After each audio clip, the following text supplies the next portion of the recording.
Nós estamos diante de uma figura histórica na entrevista de hoje aqui no site SRZB. Francisco Dornelles, deputado federal, já foi ministro 3 vezes, 5 vezes ele teve a oportunidade de ser representante na Câmara dos Deputados e agora é candidato ao Senado pelo Rio de Janeiro. E nós vamos conversar com ele. E por que histórica? Em 1961, o Brasil viveu a única experiência parlamentarista. O primeiro-ministro era Tancredo Neves e Francisco Dornelles era o secretário dele. E ele agora é o nosso entrevistado. Ou seja, 40 e tantos anos de vida pública. Agora, tentando o Senado. Essa vai ser a eleição mais difícil?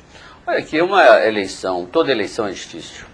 Em toda eleição você sempre tem que trabalhar muito, tem que procurar conversar com o maior número de pessoas, tem que procurar frequentar o maior número de locais e deve saber exatamente o que você quer.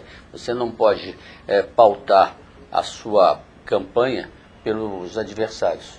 É um grande equívoco que existe em política, é você querer pautar a sua campanha pelo que aquilo que o adversário diz e fala. Eu sou candidato ao Senado, estou fazendo uma campanha, fazendo propostas, e dizendo o que eu vou fazer no Senado e dizendo principalmente o que eu fiz. Uma pessoa como eu, que tem vários mandatos, não pode disputar o Senado apenas na base de promessa, do discurso, da fraseologia, da imagem. Tem que dizer o que fez. Eu, como deputado, acredito que estive presente, tenho obras realizadas e tenho trabalho realizado em todos os municípios do interior e da Baixada. Não existe um único município onde não tenha trabalho meu. De modo que eu vou lá agora e peço o voto dos eleitores desse município. Aliás, eu não teria coragem de pedir voto em um município onde eu nunca estive e onde eu nunca realizei trabalho. Agora, essa eleição é uma eleição que a obra que alguém fez vai fazer diferença ou a ideologia entra também? Tem gente que diz assim, Francisco Dornelles é o representante da direita, ele é direitista. Qual a sua resposta? Olha, aqui eu acho que o problema de direita e esquerda é uma ideia que existia na Albânia, que existia na Rússia. Hoje aqui você tem que estabelecer e jogar com fatos concretos, dizer o que eu faço, eu fiz isso, essas são as minhas ideias.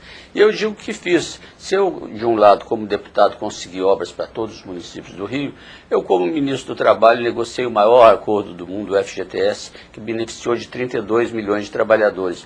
Você vê depoimentos dos grandes líderes sindicais, o Paulinho da Força Sindical, o Alemão, modéstia à parte, todos eles dizem em televisão que eu fui ministro do Trabalho que mais ajudei o trabalhador. Mas tem uma coisa curiosa também nessa eleição, nunca questões ligadas ao comportamento foram tão levantadas. No nosso site, lá os internautas chegam a fazer perguntas objetivas. Alguém me disse assim, olha, não deixe perguntar para o deputado Dornelles qual a posição dele sobre o aborto, o que ele pensa sobre união civil entre pessoas do mesmo sexo. O que o senhor pensa sobre isso? Eu sou contra o aborto. Eu acho que a vida começa desde o momento da concepção, sou contra o aborto. Portanto, o senhor vota em Brasília, se precisasse, seria contrário. Contrário ao aborto, eu admito. O aborto eu faria da legislação existente, né? Nos casos de estupro ou nos casos de morte da mãe. Mas como tese, como teoria, sou contra o aborto. E com relação à união entre pessoas do mesmo sexo, a união civil e a permissão que se tenha benefícios a partir de uma união estável? Olha, aqui eu acho que as duas pessoas fazem um contrato de natureza patrimonial, tudo bem, mas é exclusivamente um contrato de natureza patrimonial, é uma sociedade. Eu admito da mesma maneira que eu e você podemos fazer uma sociedade, estabelecer quais vão ser as condições dessa sociedade, eu acho que duas pessoas podem fazer até mais profundo e morar na mesma casa, mas com um contrato, é um contrato de natureza patrimonial. Casamento, isso eu nunca aceitaria isso. Ou seja, também teria um voto contrário, mas acho que nem está se colocando casamento entre homossexuais, por exemplo. Se coloca, isso, quer dizer, união civil, direito a ter acesso a patrimônio de uma parte na Eu acho que qualquer pessoa, não precisa ser duas pessoas que não são gay, pode fazer um acordo patrimonial. Quer dizer, eu não vejo diferença entre um acordo patrimonial de duas pessoas que não são bissexuais e um contrato patrimonial entre duas pessoas que são. Vamos então voltar para aquele assunto ligado à área trabalhista também. O senhor foi ministro do Trabalho, né? E isso é importante porque um candidato ao Senado pode, em Brasília, se deparar amanhã com uma reforma nessa área, por exemplo, até uma reforma tributária em andamento. Estava observando alguns sites que dizem o seguinte, no livro do DIAP, quem na Constituinte, o senhor foi Constituinte, o deputado Dornelles teria se omitido nas votações mais polêmicas, ou simplesmente votado contra matérias de interesse dos trabalhadores. Isso existiu? Olha aqui, eu tive uma nota muito baixa, tive 0 no DIAP, porque eu votei contra a estatização do sistema de comunicação, contra o monopólio do petróleo, contra o monopólio, todos os monopólios da natureza econômica eu votei contra. E você vê que eu votei tanto certo que o próprio Lula mandou, e o Fernando Henrique mandaram várias propostas e os monopólios foram quebrados.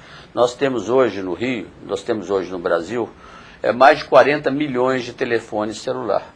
Hoje tem mais celular do que fixo. E isso decorre, e mesmo fixo, nós temos hoje quase 29 milhões, 40 milhões de celulares. Isso ocorreu por quê? Porque nós quebramos o monopólio da telecomunicações que foi inserido na Constituição de 88. E além disso, você veja o seguinte, foi quebrado o monopólio do petróleo, e a Petrobras é uma grande empresa, ninguém acabou com a Petrobras. Mas na Constituinte de 88 havia um grupo de pessoas que queria criar no Brasil um sistema estatizante. Eles olhavam para a Rússia, para a Albânia e queriam fazer aqui um regime igual. E isso verificou que esse sistema não existe mais. Mas, por exemplo, o senhor votou também, se eu não estou enganado, o aumento do tempo de serviço do segurado do INSS. Votaria de novo? Como assim? Explica para mim. O aumento do tempo de serviço, quer dizer, que as pessoas deveriam trabalhar mais para ter acesso à sua aposentadoria. Qual a idade você acha ideal? Eu acho o seguinte, qualquer mudança em legislação da Previdência tem que ser para o futuro. Ou seja, se uma pessoa tem 12 anos de trabalho, 14 anos de trabalho, você não pode mudar as regras. Ela tem que se aposentar com as regras de hoje. Agora, se por acaso você quiser discutir o aumento de tempo de aposentadoria, tem que discutir em relação a pessoas que não entraram ainda no mercado de trabalho.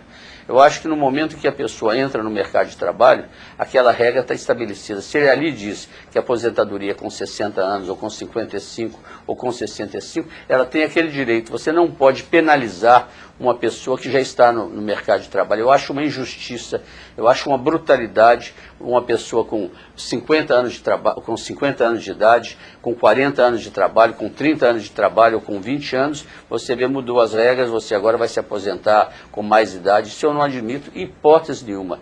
Eu acho que qualquer reforma de previdência tem que ser discutida em relação a pessoas que ainda não entraram no mercado de trabalho. Em relação à reforma tributária, quer dizer, está andando a passos lentos no Congresso. O senhor certamente, se for senador, vai ter que discutir esse assunto no Senado também. O que é mais importante mudar na reforma tributária?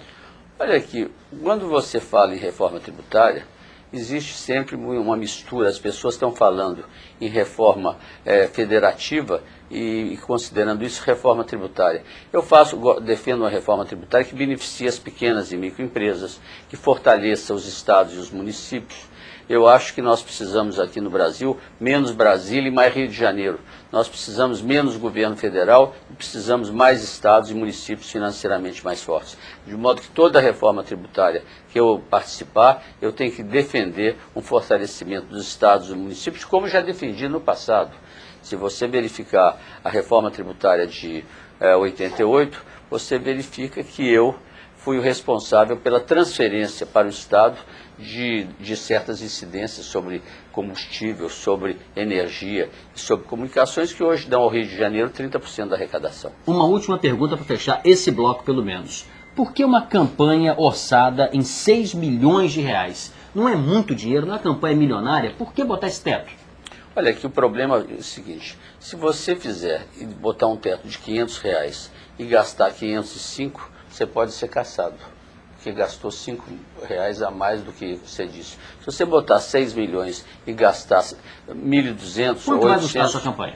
Olha aqui, isso daqui é um número que você tem que colocar e teria que colocar a tesouraria. Eu não participo disso, eu não discuto isso, eu não vejo isso. Mas não tem nenhuma grandeza, nenhuma ideia? Não era bom que o candidato soubesse? Olha, mas eu quero dizer o seguinte, a minha pessoal de senador, as doações à minha pessoa são muito pequenas. O que está acontecendo é que você pode fazer muitas vezes doações ao partido e o partido cobrir a campanha de todos os candidatos. Porque quando você faz uma cédula para um deputado federal, para um governador e para um deputado estadual, você tem dúvida de quem é esse aporte. Isso é um aporte que você faz a quem?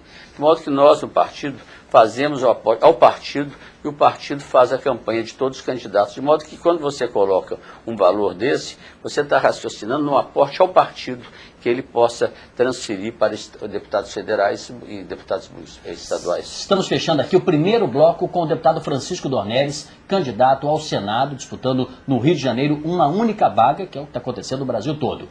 Daqui a pouco nós vamos voltar a conversar, desta vez sobre política nacional.